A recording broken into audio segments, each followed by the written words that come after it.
So the next time there's a big Rangers story on the day we're supposed to be off, and Kat, the Queen, or either the skipper say to us, you have to honor the off day. It's company policy. I'm going all Max Scherzer on him. No! No! We're not honoring company policy. How about that moment? We'll talk about it and so much more next on the DLLS Rangers Podcast.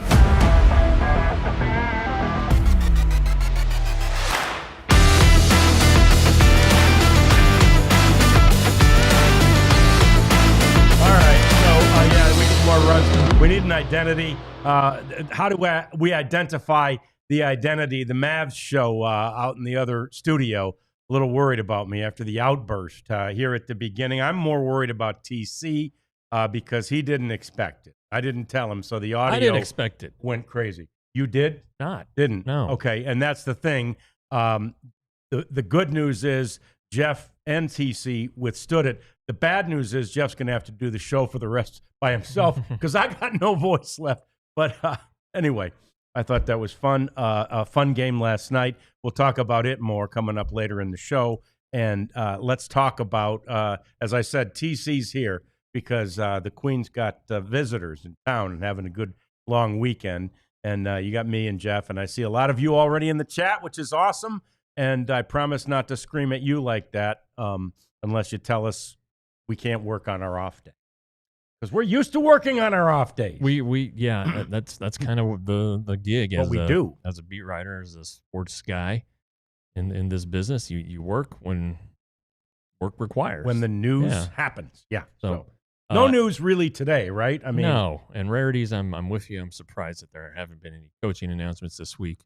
Though, if it's not next week, then that's really a head scratcher. Well, so I would expect something next week. Yeah, I would think so too. But if it's not next week, it may be that they're waiting for somebody who's on a staff, right? That's one of the theories. But yet, where we want to start today is just this offensive identity. I thought of it last night as I'm watching, both the Brewers and the Blue Jays, each of whom I think during the course of the season we thought, as we saw them, Jeff, these are the kind of offenses that the Rangers need, connected offenses who have, team-oriented at-bats and they pass the baton and all those kinds of, they play small ball if they need to.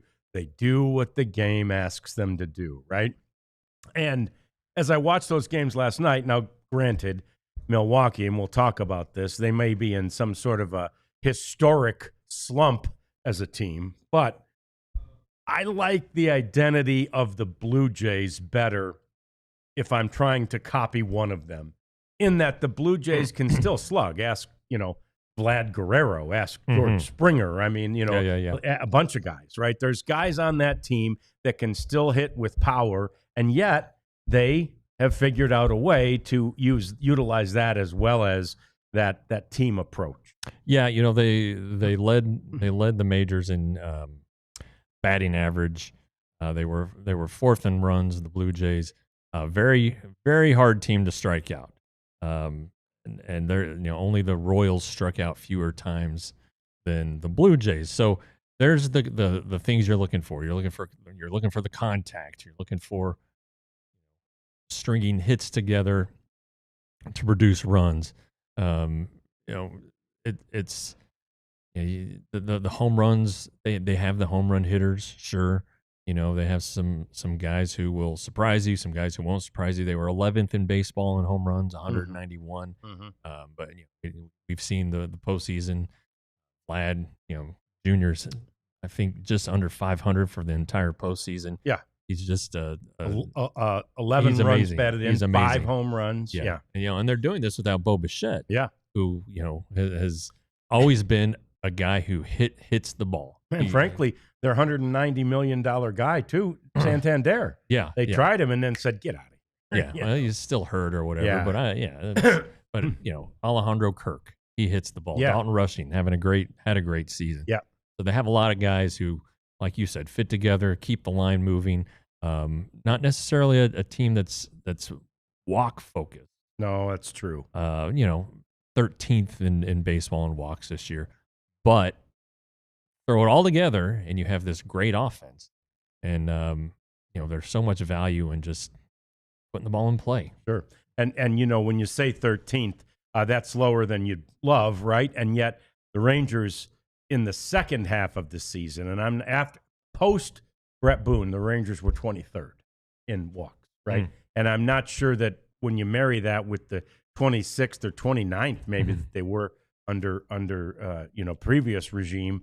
I don't, Donnie Ecker, I don't know where they finished. What does that list say where the Rangers ended up? Were they in walks 21st? 21st. So they climbed back up. But we said all season, and that's just one sort of offensive category. But if the Rangers were mediocre offensively, they'd have been in the playoffs, and who knows what noise they'd be making with the great pitching that they have. So yes, I mean that's one of the things I would love to see. Obviously, more walks, but that whole idea of team-oriented at-bats that just seem to essentially elude them, despite some constant preaching after Brett Boone got here. Well, to your point, they had 62 walks through April, which was second to last in baseball. Okay. Only the Angels had less, and so that's kind of, you're talking about guys who are chasing. Jake Berger, Adolis Garcia were among the worst in baseball, or maybe the best at chasing. Right. Depending on how you want to look at it. But it wasn't good.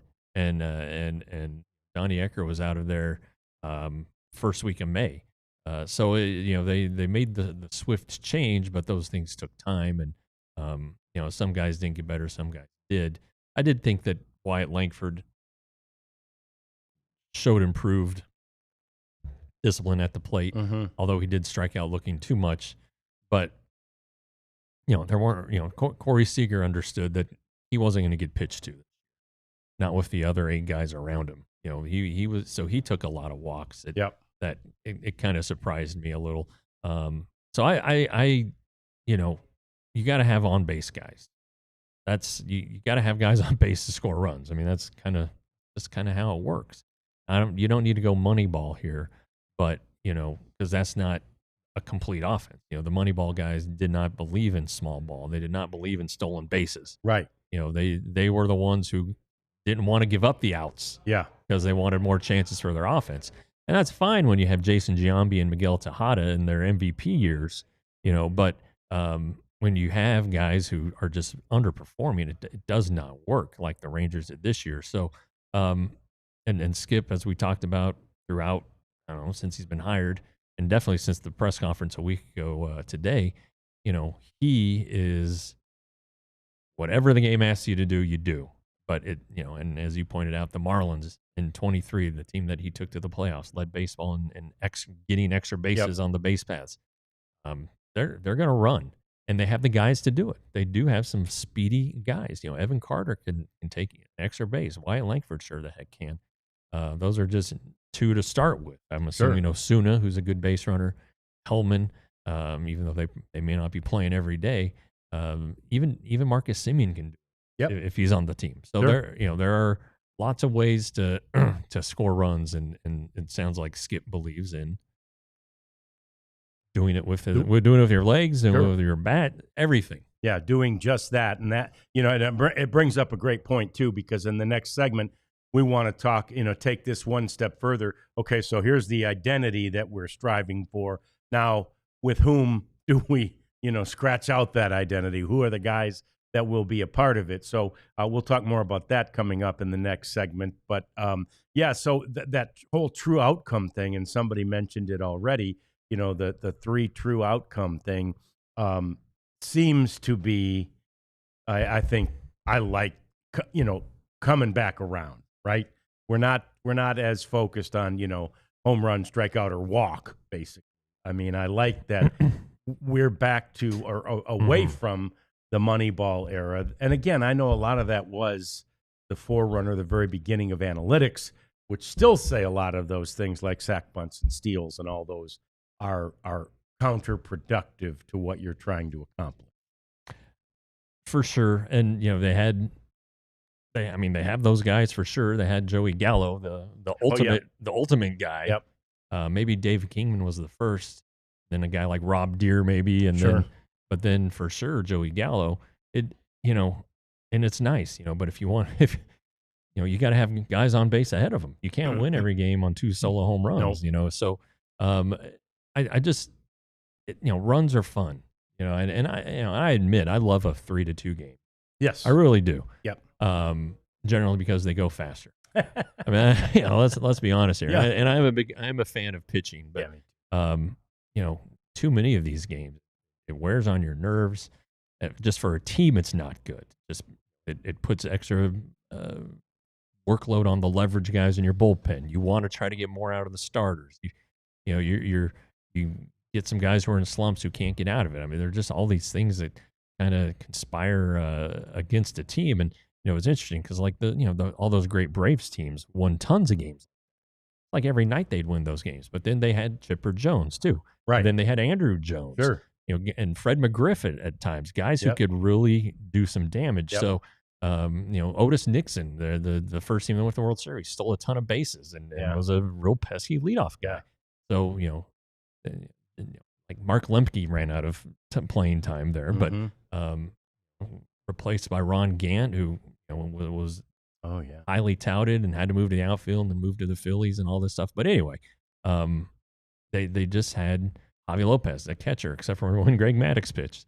They had a lot of offensive guys, but still, so they would win their share of games 2-1 and 3-0 because they had the great pitching, but also they could beat your butt because they had some offense, and that's what the Rangers need. And that's what they need. They have, again, they've got the basis of a great rotation. There's no doubt it'll be a good to great rotation again, and again, we've talked about this a lot. They'll rebuild the bullpen to the extent that becomes necessary, but they need that offense to connect. They need that offense to click, and that's something it just generally hasn't done in the past 2 years. And so, I was talking to a friend of mine who's a really big Rangers fan last night, and he said, I like the hire. He goes, but it just feels like since the money, is going to be watched so closely and we're not going over the CBT, he said it just seems like it's going to be the same thing as last year. And I tried to explain to him it's not. At least the goal is that it's not going to be, because they know they have to approach this offense differently. They have to identify the identity. And, I guess in a word, the identity will be connected, right? Team at bats.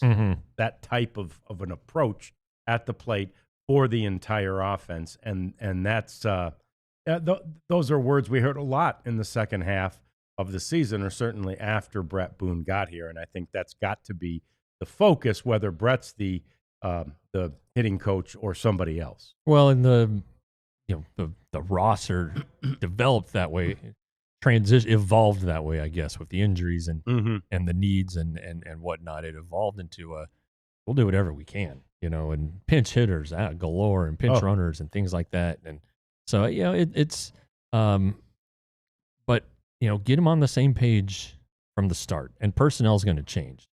That's and some of these changes will, I'm sure, be geared toward that. Everybody, not everybody, but a lot of guys in the chat have talked about Luis Arraez. Let's say that happens. That tells you Rangers want the ball put in play, contact. And I'm guessing Arraez is a really good hit and run guy. If you want to go to the hit and run days, just ways to beat another team, and they definitely need to. Right now, what's their identity right now? Swing and miss, right? Yep. I mean, chase, don't score runs. Yeah.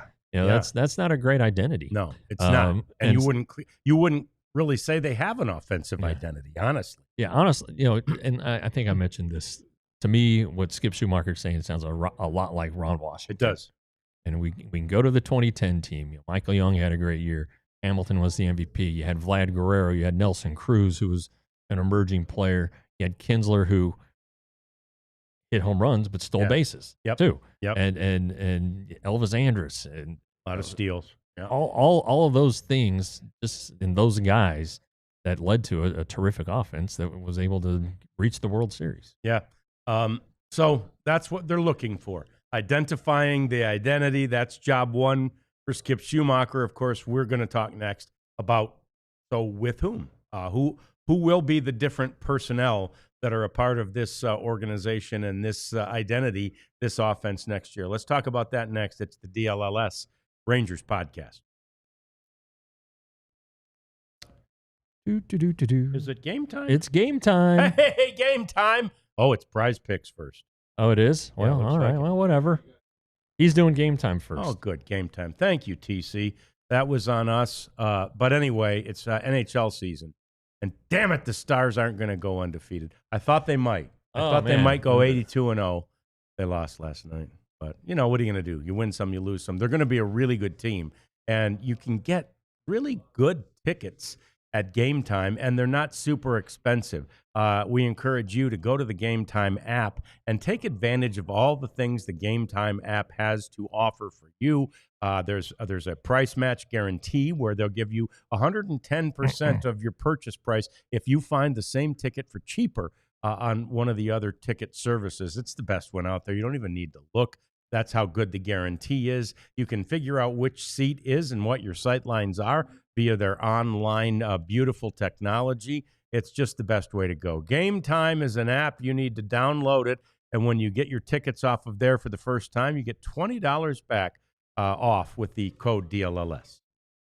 This episode is brought to you by Prize Picks. I broke my skid last night, John. I hit my NFL lineup came home. So I won, again, I don't bet much, so I didn't win much, but it was a win. It was a win. It was a win, by God. A win is a win, as they say. That's right. Anyway, you and I make decisions every day.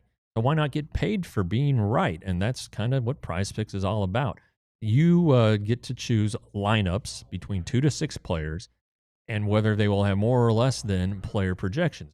So last night, I had Aaron Rodgers throwing for, I don't know, more than 229 yards. Okay. That was one of the 4 player projections in my lineup that I hit. And, looks like I'm going out to dinner tonight. So nice. Anyway, Prize Picks, here it goes. Download the app today. Use code DLLS to get $50 in lineups after you play your first $5 lineup. That's DLLS to get $50 after you play 5 Prize Picks. It's good to be right. It is good to be right. And we're right here in the middle of trying to figure out what the Rangers do next year with the offense, how they set an identity, what that identity looks like and purports to be, but then you need the right people in place in order to execute it. And I already see Kellyman and others in there kind of trying to pencil in a lineup to see. There will be personnel changes, and the reality is we can't predict who those people might be. And or know what their strengths are. Still might be kind of fun, though. But we can have fun looking at who they could be. Yep. Right? Yep. And so, all right. Again, let's go 1 through 9, position by position. All right, sure. I like it. John, who is your leadoff hitter? Yeah, again, I see Kellyman has this too. Ideally, it's Evan Carter. And ideally, Evan Carter gets enough opportunity during spring training to figure out hitting against left-handed pitchers, and that he can be the everyday leadoff hitter and center fielder.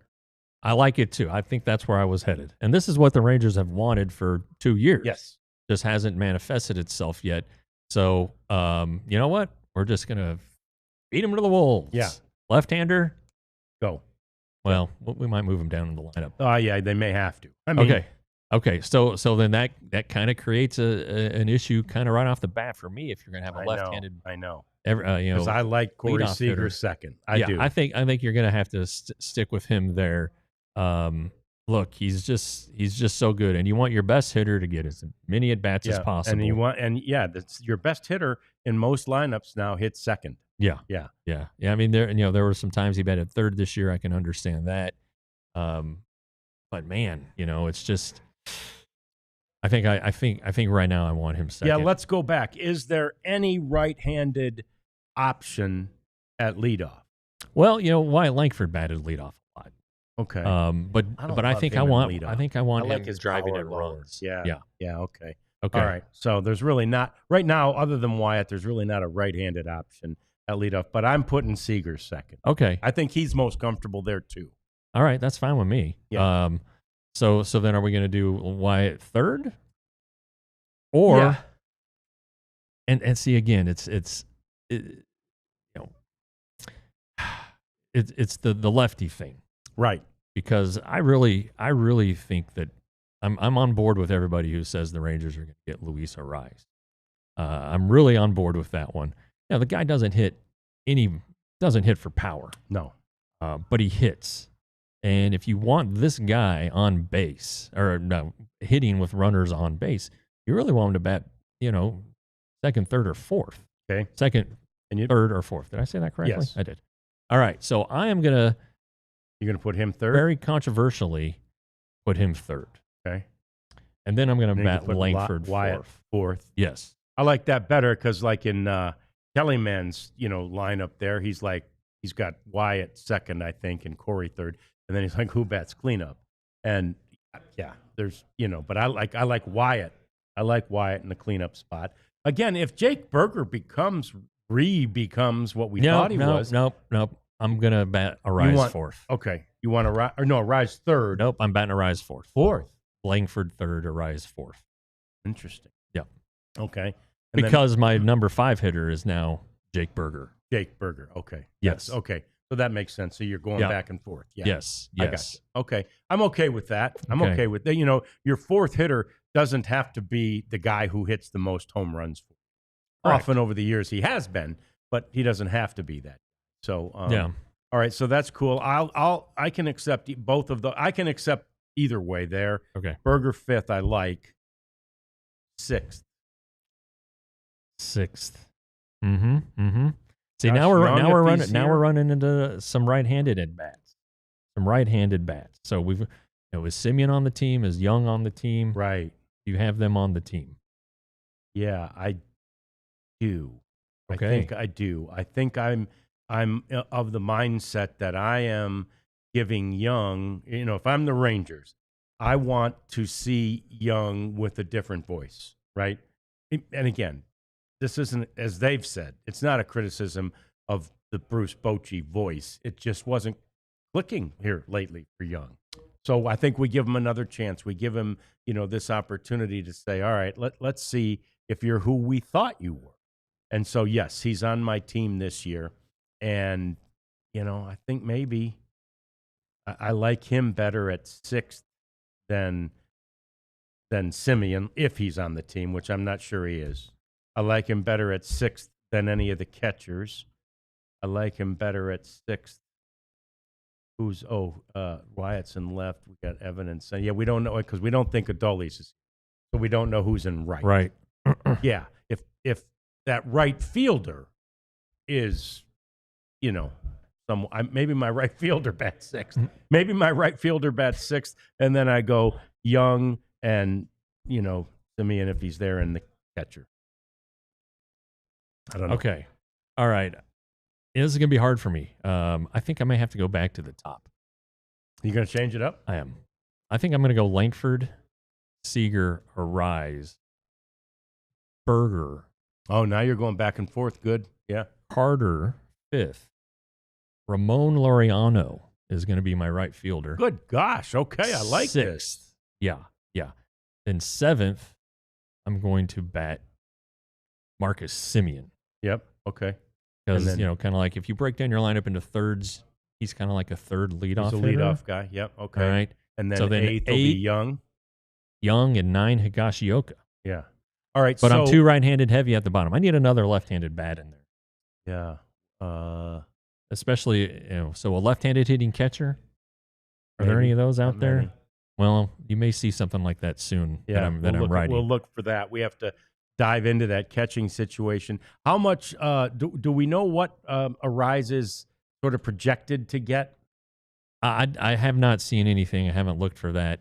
I do know that he's a guy who is productive, but he's not like it's not like a sexy production. It's like, oh great, he's going to hit a bunch of singles. What he was a 1.3 WAR player this year. Yeah. What is that worth? What do you value a win as? Right. And what would a win and a half be? If let's say you value WAR at a win at $5 million. Well, geez, what is he, an $8 million player? He made 14 this year. Okay. So yeah, we talked about this the other day. I think 18 to 20. Okay. Yeah, we did. That's right. Yeah, and he's young. Yes. Yeah. And he's young, and I would give him a contract that matches the managers. Since the manager likes him so much, and since he likes the manager, give him four. Let's go ahead and give him 4.80. Yeah. All right, and say, if Skip gets extended, then maybe we can extend you too. Yeah, Sure. throw a player option on there. What the hell? I don't care. It's not my money. Yeah. Yeah. So, if you had to choose one to keep on the team, would you choose Adolis or Simeon? Yeesh. I think I would choose Simeon. I think I would too, although then if I'm looking at the money, maybe I'd choose Adolis, all things being equal. But I think, I guess, actually, if you're telling me I could, move Simeon out for and not have to pay, even half of his salary, I know I'm going to have to pay some. But if I'm not having to pay even half of his salary, I'd probably keep Adolis, but just know he's going to be a guy down there in either 7, 8, or 9. Yeah. Well, I mean here's the deal. We're putting these batters together without positions. I have Arise as the first baseman and Berger as the DH. Oh, yeah. And so Peterson. Neither one of us have Peterson in. Yeah, I didn't even think about Josh. He's a left-handed bat. That would fit in pretty nice there. Nicely. But if you're going to have Arise and Berger and Peterson, where are you going to play the three of them? Right. Because you can only put two guys at first base and DH. Right. And so do you say, all right, Jake Berger, you're our everyday third baseman. Yeah. And move on from Josh Young. I don't know. But in this scenario, I guess Peterson's the guy. So what are you doing with that money? Got to eat it, right? Yeah. Try to trade him? Who's going to want that? What he wants to trade for him. Who would give you $5 million for Jock Peterson? Maybe anybody? Cross your fingers and hope he exercises the player option and leaves.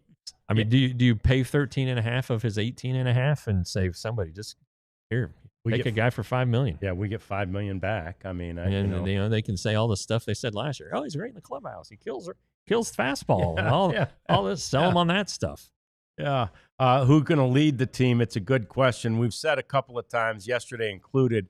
It looks like that person might be becoming Wyatt Langford. Yeah, I think so. I got no problem with that. He seems to be taking a step forward in that regard, and I believe he's really letting that game come to him. Yeah. Right? He's letting it happen organically rather than standing up in the middle of the clubhouse on a table and saying, I'm your leader, right? Just kind of letting the game come to him. And so I think he'd be a great leader and hope he can be. He seems like he can. Yeah. Yeah. And then, you saw it. And I guess really to me, he might have done it previously, but I didn't pay attention. Was that opening win over Cleveland? In I think it was August the 23rd. And they're behind going into the 9th. And Wyatt leads off with a double. Triple. Oh, double. Okay. And he kind of stretched it. It was one of those tweeners that he stretched into a double. He stands up, pumps his fist, yells at the dugout. Next pitch, Seager ties it. Pitch after that, Jock Peterson wins it. So it seemed like that was kind of his, I want to say his coming out, but that to me, that was like, hey, this guy plays with some emotion, gets excited, like when he, after an inning, if he's in the in left field, he sprints in. Yep. It's like he's racing everybody to the dugout. Yep. He just loves to play and has the energy, but I also think he wants to take care of his guys, make sure everything else is going good with them on and off the field. So I think that he's the future leader here, and it could be happening before our very eyes. Yeah, which is cool. And he seems to have just a really good demeanor for it, and we're seeing more and more emergence of the personality for it. Right. As we've said, getting, a little more loose and fun with the media. We're making fun of the Gators and, things like that with him. And all of that is just, it's a part of the progression of learning who you are at the major league level, because that's a different animal. And it feels like he's doing a pretty good job learning his lessons pretty well. So anyway, that's who. Gosh, neither one of us have Jock on the team, although I don't know how they're getting rid of him unless they're just going to eat his contract. So it probably can't happen the way we just suggested it, because I think Jock Peterson's going to be here, but be a fun way to go. More coming. Gosh, let's talk about this playoffs and last night's unbelievable game that had me shouting at the start of the show. We'll talk about it next. It's the DLLS Rangers Podcast. Hey, we want you to be a part of our supporters club. It's really a fun group to be a part of, and we will get you. In fact, T.O. keeps asking for more Rangers emojis. We gotta work on that, and we'll do that. But you get those emojis down there in the right lower right corner, and you get access if you pay the $15 fee to the sicko level stuff, which might include, but not necessarily limited to, me screaming like I did at the beginning of the show. So anyway, join this supporters club. It's a relatively cheap way to continue to support us, but also to get some cool treats as a result of it, like those emojis, and we'll try to get more of those. And then like the behind-the-scenes looks, not only at our show, but I imagine those Cowboys show, looking behind-the-scenes stuff with Pop and Jesse and all that, be pretty good, and all kinds of it with Luds. I mean, come on. We got all kinds of behind-the-scenes stuff that's right there and available for you, our Mavs crew, too. It's all there, and it's all cheap in the Supporters Club, so we ask you to join it today. It is even cheaper to become a recipient of our newsletter. It's free. All you have to do is go to our homepage, alldls.com, and scroll to the very bottom where you'll see this nice banner ad that says, sign up for our newsletter. And all we want you to do is put in your email address, nothing else, okay? And what you'll get is kind of, I've had to do these newsletters before, and they're tricky to put together. Ali is doing a very good job on it. And what it is just like, sometimes it's a little longer item and then some thumbnails of other things happening with our teams or just happening around the game in general, some things that are just too funny to pass up or too interesting to pass up, or maybe they would have an ancillary effect on one of our teams. So check it out. Give us your email and get our newsletter. We'd appreciate that. Last night's game, just really so much fun to watch. Now, if you count the two quarterbacks in the Thursday night football game and the two starting pitchers in the later, the ALCS game, between them, Jeff, they're 154 years old. You got Luis Castillo. He's a baby at 32. Huh. You got the 41-year-old Max Scherzer, the 41-year-old Aaron Rodgers, and the 40-year-old Joe Flacco. Yeah. So, three guys who were kind of triggering these games last night at are 40 or older, and they were all actually that Thursday night game was pretty good. Flacco came back and they beat Rodgers. The Bengals beat the Steelers there at the end of the game, but nothing better than what we saw to Max Scherzer last night. And it started, and I didn't see this on any of the pregame coverage. I was flipping back and forth at that point, but it started, as I found out this morning, with Max in the bullpen, Jeff. In the bullpen yesterday. He's just doing things. I mean, we know he's psycho. Yes. And so he's just doing things he's doing things that he normally doesn't do. Like he'll pantomime a pitch in the bullpen, and then he apparently saw it as a ball, and he's like, oh, man, right? And then he'll throw a pitch, pantomime, in the bullpen, and he'll go, right?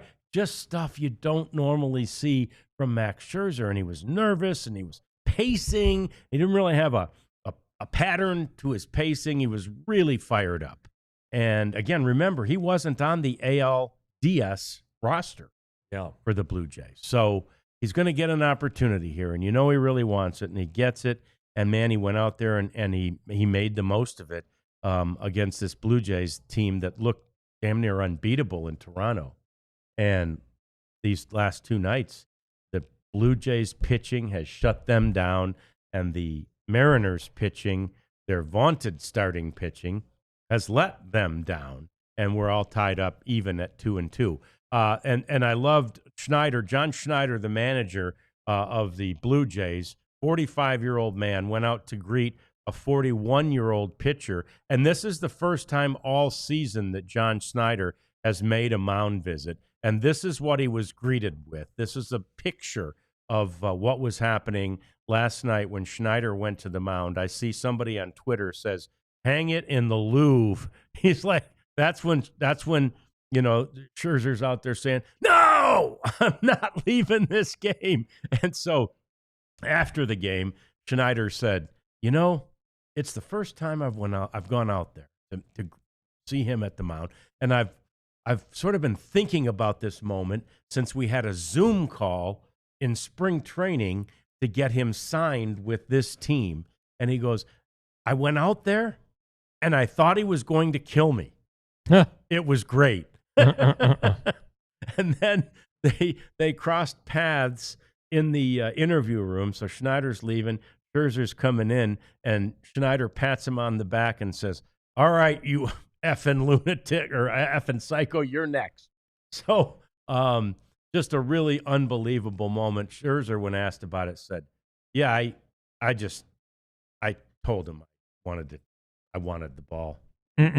Maybe not in those exact words. So yeah, a really cool moment. Yeah, when the Rangers got him, there at the trade deadline in 23, people are like, they're like warnings, like, don't even look at him on the day he pitches. Yeah. Don't even try talking to him. Don't even say hello to him. And even his teammates were like, yeah, he's unapproachable. Wow. I think there were times where he didn't want to come out of the game. Nothing demonstrative like that. But I also think that his intensity and I think it kind of wore on some guys. I think they tired of it. And I know that his second year he was dealing with injuries a lot. But there's also that comes with what he did, a sense of entitlement. You're not competing necessarily. You're definitely not listening to your manager at that point. Right. So is Max Scherzer bigger than the manager? And sometimes the manager can goes out there to get a test and see what the pitcher has to say and what he's feeling and hear it for himself. But I don't know that I'm completely on board with that as a repeated thing. Yeah, I get you. And it's not like it's 2017 Max Scherzer, Right. He's not winning any Cy Youngs anymore. Yeah. Right. He's not throwing 98 anymore and striking out 20 guys in games. This is a guy who's dealt with injuries, let's say the last 4 years, who really they weren't even sure was going to pitch this year, who was on the 60-day IL when they came to town here, and he had to go see a doctor while he was here. So, I mean, it's not like it's a sure thing, and I'm sure Max thinks of himself as that still, and maybe that's what gets him through it. But I think that in this scenario, you're down 2-1 in a playoff series on the road. If the manager wants a fresh arm, you should go with the manager. Yeah, that's just me. Okay, so am I not allowed to yell at Cat and the skipper if they try to tell us we can't work Saturdays? No, we can do that. Okay, good. You're still in Cy Young form. Yeah. Okay. I see. Yeah, I see. yeah. Okay.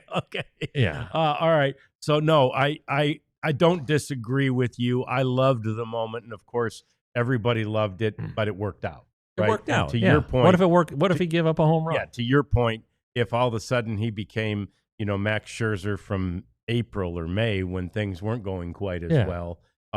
Yes, if he all of a sudden looked like 41-year-old Max Scherzer. But I think that obviously. Now, the intensity is great. And we've said this before, this week about what Skip needs to do as far as the psychology of the players and reading the players, right? And I think Schneider went out there, and you could just probably tell by that level of intensity, this guy's right, and he did right away. I mean, I think he struck out the next batter. Right. So, but to your point, there's a line of authority. Right. And it's a slippery slope if you start crossing it too much. But we also don't know. Schneider did not say that he was in fact going out there to get him. Right. Right. He never revealed why he was going. So maybe he really was just going out there to say, "How you feeling?" And Max told him before he got there. So anyway, yeah, he can't take the ball every 5 days anymore, but I'd take him in that situation every time. The Mariners, somebody in the chat earlier said, are the Mariners really going to blow this? And I saw just a Mariners fan on Twitter earlier today saying, to all you people around the country who are rooting for the Mariners right now, this is what it's like. This is what it's like. Where you get your hopes up. And again, they're not dead yet. They're going back to Toronto where they've won 2 games in a row pretty decidedly. But, I have to think there's a psychological advantage now for the Blue Jays who have begun to Blue Jay this thing up. Yeah. Yeah. Look, when you're throwing out some pretty good pitchers in front of your home crowd at a ballpark where teams aren't supposed to score. No. And you give up 10-10 or 13-7 or whatever, 20 runs in 2 games. Yeah. It's got to be a little bit jarring. And now everybody's getting deeper into the series. You're into game 5 now, so you're going to have some fresher arms back to start, but still it's like how do you stop this Blue Jays offense? And again, offense is only as good as the next day's starting pitcher, but our momentum is only as good as the next day's starting pitcher. But I think that the Blue Jays seem to be in control. I mean, it's a 3-game series now, and 2 of the games are at their place. 2 of them at their place. They got home field advantage, no doubt about that. And they got, as we talked about earlier, Vlad Guerrero Jr. with the 5th home run of the postseason, which is a record for the franchise. And he passed Bautista, actually, on the record for a postseason. 5 home runs in the postseason. It's likely that he'll hit more. Dodgers, meantime, up 3-0 in that National League Championship Series. It seems inevitable, doesn't it? Although, yesterday's game I thought was, the least lopsided, the one that felt like it had even a little bit of drama. I don't think the first, 2 games. Well, the first one did because of the 9th inning. That's there. right. That's right. But I don't like, and neither do you, the idea of an opener starting a playoff game. No.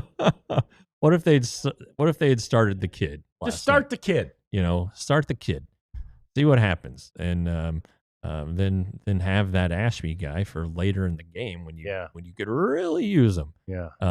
So anyway, it's too bad. He didn't make it out of the first. Right. They put the kid in the first. Kid got 9 strikeouts too. Yeah, right. In a relief role. I mean, so yeah, come on. But I'm not happy. I'm not happy, dang it. And the Dodgers, again, it just feels like they really just got rolled out of bed and like, oh, it's the playoffs? Okay, we better start playing. Right, yeah. And is it their pitching or is it just the Milwaukee hitting? The Brewers have the lowest team batting average over 6 games, and it's the lowest in the history of Major League Baseball for in any 6-game span. And that's at 140 for the team. That's not very good. That is not good. Fewest hits through 3 games in a playoff series in MLB history. They tie with 9. They have 9 hits in 3 games. They tie the 1906 White Sox. So got to hit better than that. And can you tonight against one Shohei Ohtani? who's pitching for the Dodgers. Yeah, AABC's here. It's all just kind of falling right in perfect spot for the Dodgers. And even if Otani's not very good tonight, they still have they still have 3 other tries to win it. Right. So, unless the Brewers pull an 0-4 Red Sox, the only team that's ever done it. Looking like the Dodgers are going to move ahead in that bracket. Yeah, they probably will. It's somewhat inevitable. Coming up, it's our cleanup segment. We'll talk about how the Rangers might be able to get Tarek Skubal in a year. Next, it's the DLLS Rangers Podcast. Well, they should do whatever it takes. They should. I mean, my God. Maybe I'll put that hot take on the website. Do it. Only for diehards. Nice. So become a diehard if you want to read my hot take about Tarek Skubal, the next Rangers starting pitcher. What do you think about that, John? That's a headline. All right, we're going to trade DeGrom, create that $40 million, and then sell some blood, right? Fire some employees, and by God, get Tarek Skubal. Anyway, I'm probably not going to write that, but I am writing stuff. There's a story that's done here. I just have to put the publish button on it. We're going to talk about it next week on the show. Anyway, you have to be a diehard to read it. $79.99 for the year, free T-shirt. Anything behind the paywall, you get access to, whether it's mine, Cowboys, Stars, or Mavs. And plus, you get 20% all of our stuff and free early access to our events. And it's just a good time. So become a diehard. Yeah, and get a free shirt when you do so. This is a damn fine one. Both of these are. I wore that one. I think I wore that yesterday. Both of these are shirts. You know what I like about both of them? They pop, right? See the DLLS. Yeah, they pop. And but there's so many cool shirts there available. There's the Dallas collection. Jeff's got one of those on. I almost did put on the Nolan Ryan shirt today, actually.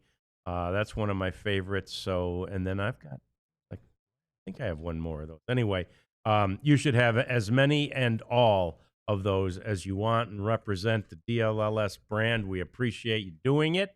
And, you get a free T-shirt if you become a diehard. But if not, and if you're a diehard, you also get 20% off those T-shirts, which will help the price. Basically, it would probably pay for the shipping because there's shipping fees that do go along with the price of the T-shirt. So anyway, store.allcitynetwork.com for all of our merchandise.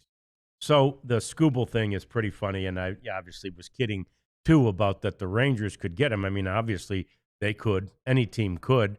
He does have Boris as an agent, and there are reports out that Skubal and the Tigers are $250 million apart in their initial salvos of what we want to spend and what you want. And I saw somebody speculate, did the Tigers offer $1 million? I don't think he wants 251. I saw somebody probably realistically speculate Tigers offered 150 and he's saying 4. That's probably a possibility. The Garrett Crochet, I think I saw that too, using the Garrett Crochet extension as the barometer, if you will. Crochet is a little bit younger. They both, right? Haven't they both had Tommy John? Gotten that pesky thing out of the way. I don't know. I think Tarek is a little more accomplished than Crochet. Yeah, though. Agreed. I mean, it's not like Crochet's chopped liver. No. I don't know. What do you pay a guy? How long do you want to pay him? Do you want to give any starting pitcher a 10-year contract? It feels like 6 is kind of the max, 6 or 7. I think the Yankees went 8 to get Carlos Rodon. Garrett Cole is at 9, I think. So maybe that's kind of, I think, what in that same story or whatever, it was Crochet versus Cole. So, split the difference and give him 3 1/4 over 8 years. 8 years, maybe. How's that sound? Yeah, I mean, that's $40 million. Certainly, I'd be all over that.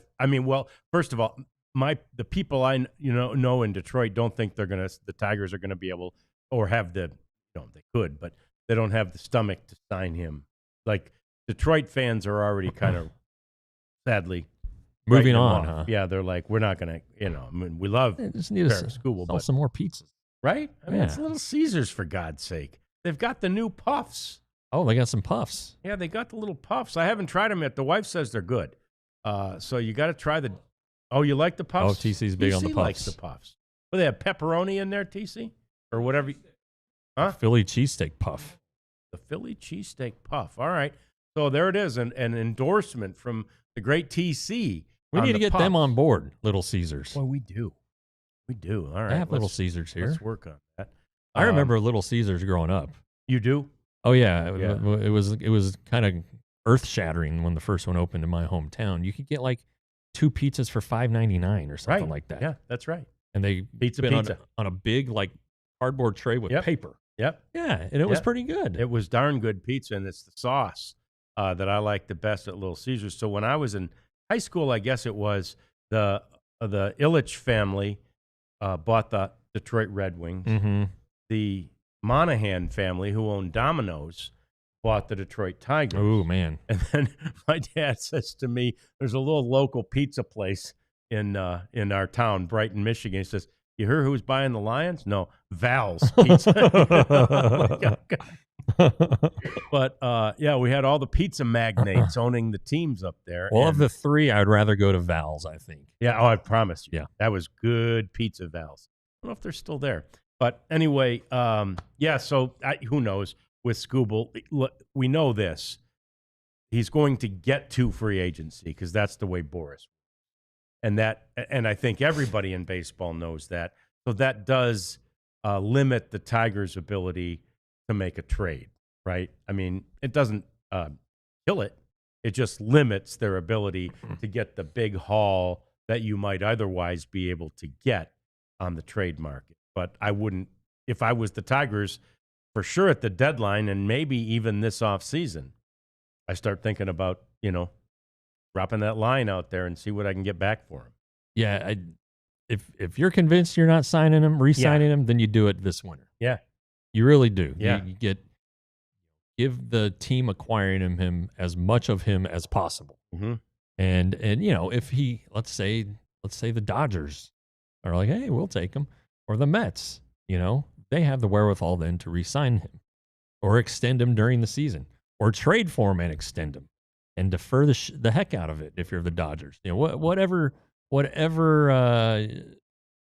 I would say it's not impossible to trade him because of the Boris factor. I don't think it helps Right.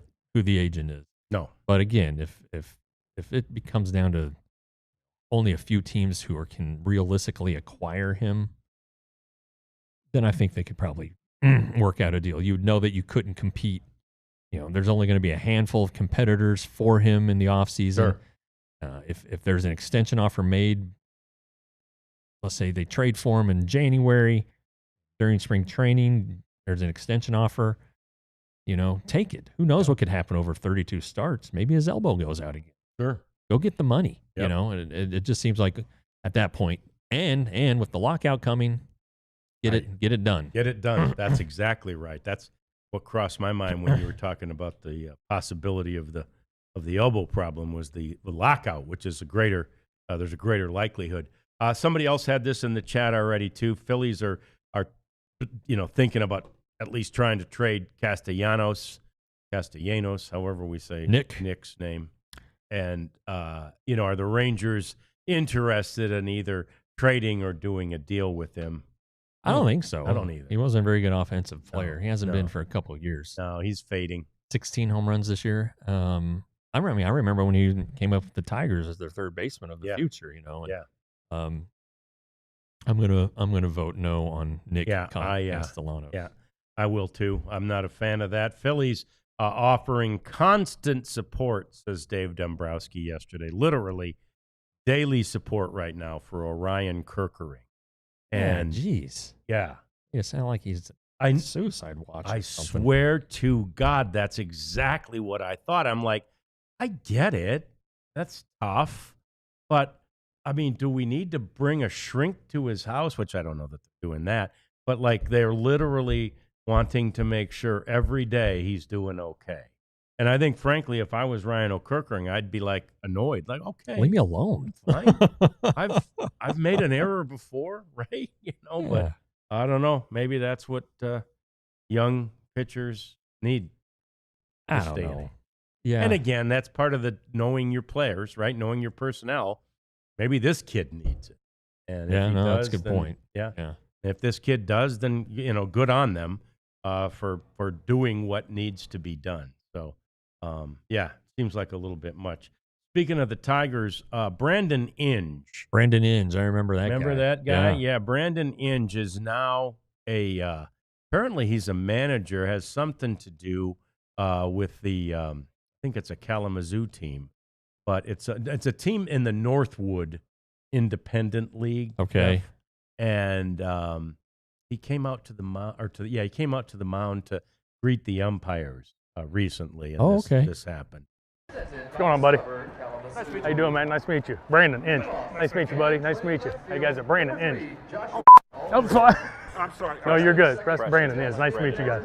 No, you're good. I mean, they got me mic'd up with all kinds of crap. It don't matter, yeah. Don't ask me the ground rules. I don't know. I mean, it's something with the nets and all the bullpens. No, you're good, man. You're good. You're good. DH in the 8 spot, yes? What's that? DH in the 8? Sure.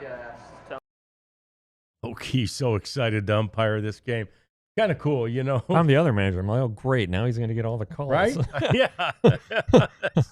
so funny. That umpire was just like, we don't see a lot of former Major League Baseball players here in the Northwood League. Yeah. So that's pretty good, though. Yeah, I like that. I like that honest opinion, that honest thing. I'm glad he knew who Brandon Inge was, too, honestly. No, that's a good point. Yeah. A really good point. We've been trying to get to this all week. Let's show you what the Pirates fans do every year. And it makes me sad in a way, but it also makes me realize Pirates fans are good fans.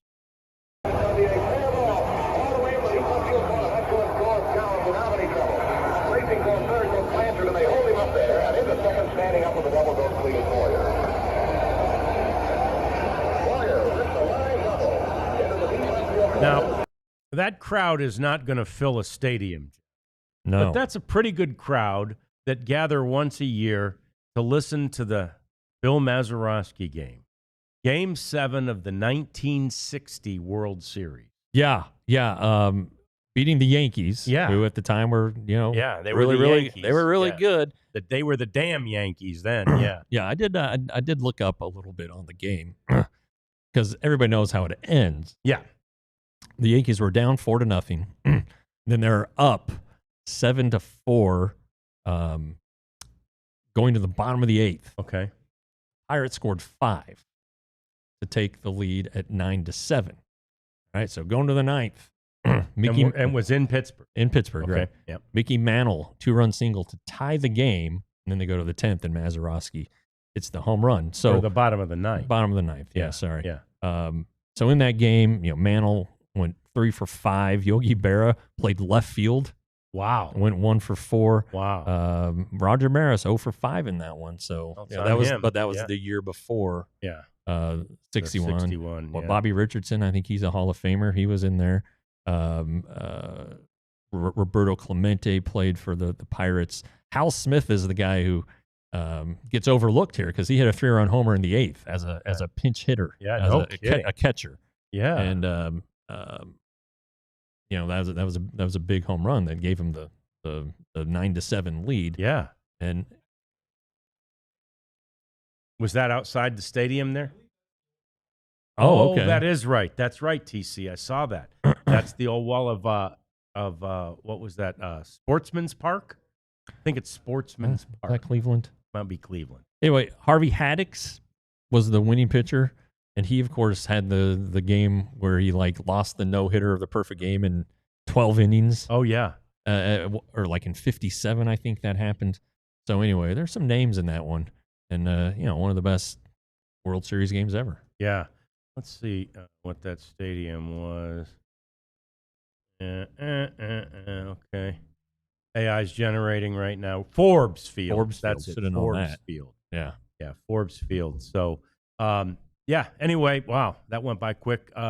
And yes, you're right. Rangers fans in 50 years, Jake, will be listening to Eric Nadel say, Rangers fans, you're not dreaming. Right? Yeah. That'll be us in 50 years. I don't know if I'll still be That'll be around. like they'll be on their third ballpark probably. At in least another 50. by yeah. then. Yeah, by then. Yeah. And there'll be robots playing. I hate to tell you. So anyway, that does it for a week. Man, it went by quickly. We expect more action to happen, and we're going to start booking a few guests coming up, some really big ones we have on the docket that I know you're going to like. So hang with us. We'll keep talking baseball. We'll keep talking playoffs. And, of course, we'll keep talking Rangers with you 1 o'clock every day next week on the DLLS Rangers Podcast. We all silly like the mayor.